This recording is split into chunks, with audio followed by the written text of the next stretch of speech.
Jake was the kind of guy who believed in hard work and persistence.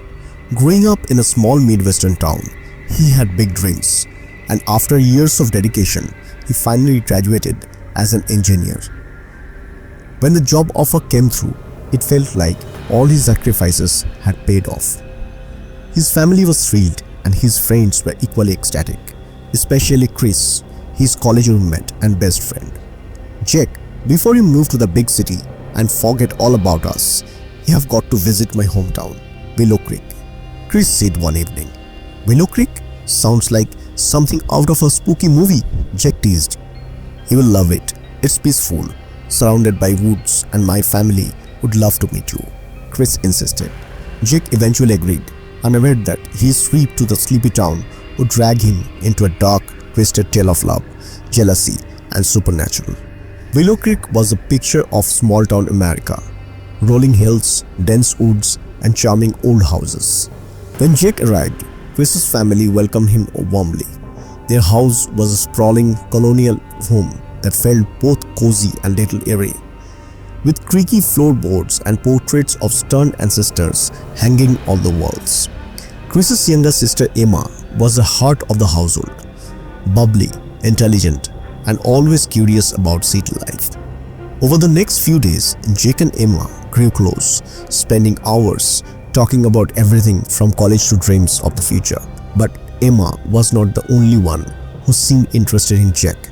Chris's cousin Lila, who lived with the family, was also watching him. Unlike Emma's sunny demonia, Lila was quiet, often lurking in the shadows and speaking only when spoken to. There was something about her that unsettled Jake, but he brushed it off as shyness. As Jake and Emma's bond deepened, Lila's behavior became more peculiar. She would interrupt their conversations, stare at Emma with an unsettling intensity, and make cryptic remarks. One evening, while Jake and Emma sat on the porch enjoying the cool breeze, Lila appeared out of nowhere. "You two seem happy," she said in a flat, emotionless voice. "But happiness doesn't last forever." Emma stiffened, her smile fading. Later, she confided in Jake, "Lila's been like this since last year. After the accident." Jake wanted to ask more, but he didn't want to pry. Still, something about Lila felt off. Her presence was heavy, almost suffocating. Strange things started happening around the house. One night, Jake woke up to the sound of faint footsteps outside his room. When he opened the door, he saw Lila standing at the end of the hallway, staring at a family portrait. Her silhouette seemed darker than the dimly lit hall, and her shadow stretched unnaturally long on the floor. "Lila?" Jake called softly. She turned, her face pale and her eyes unnervingly empty. "Do you believe in fate, Jake? Sometimes it doesn't matter if you are alive or dead. Fate takes what it wants." Before Jake could respond, she turned and walked away. Her footsteps silent, Jake closed the door, his heart racing. The next morning, he convinced himself it was just a bad dream, but the unease lingered. Emma, too, seemed affected. She found notes on her desk, accusing her of stealing what wasn't hers. Objects in her room would move on their own. "It's like she hates me," Emma told Jake one day. "But I don't know why." Jake decided to confront Chris about Lila's behavior. "What's up with her? She's unsettling, man." Chris hesitated, then sighed. "Lila's been through a lot. She died last year." Jake froze. What? What are you talking about?" "I have been talking to her. She is here, Chris." Chris shook his head. "Lila drowned in Willow Creek last summer.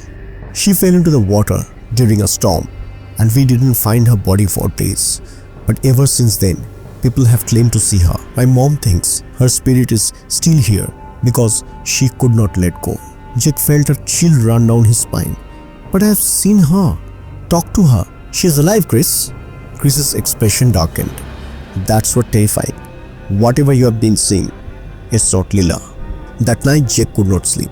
Determined to get answers, he went looking for Lila.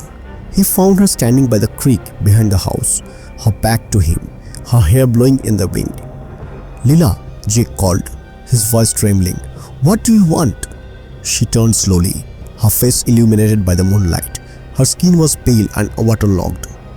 her eyes hollow yet burning with emotion. "I want what's mine," she whispered. "You?" "Me?" Jake asked, stepping back. "What are you talking about?" She smiled, an eerie curve of her lips. "Emma doesn't deserve you. She's always taken what's mine, but not this time." As she spoke, her voice grew harsher, and her form began to change. Her twisted face became the decayed visage of a drowned corpse, water dripping from her hair and dress. "You will love me, Jake, even if I have to take everything away from her." Jake ran back to the house, his mind racing. He found Emma in her room, trembling and clutching a small cross necklace. "She's here," Emma whispered. "She won't stop until she gets what she wants." Chris and his parents rushed in, carrying candles and holy water. The family priest arrived moments later, chanting prayers to banish the restless spirit. Suddenly, the lights flickered and the air turned icy. Lila's priest appeared in the doorway, her face twisted with rage. "You think your prayers can save her? She doesn't deserve him. He's mine," she screamed, her voice echoing like a thunderclap. The room shook violently as Lila lunged toward Emma. Jake stepped in front of her, holding the cross. "Lila, this isn't you. Let go of this hit." For a moment, Lila paused, her eyes flickering with a trace of humanity.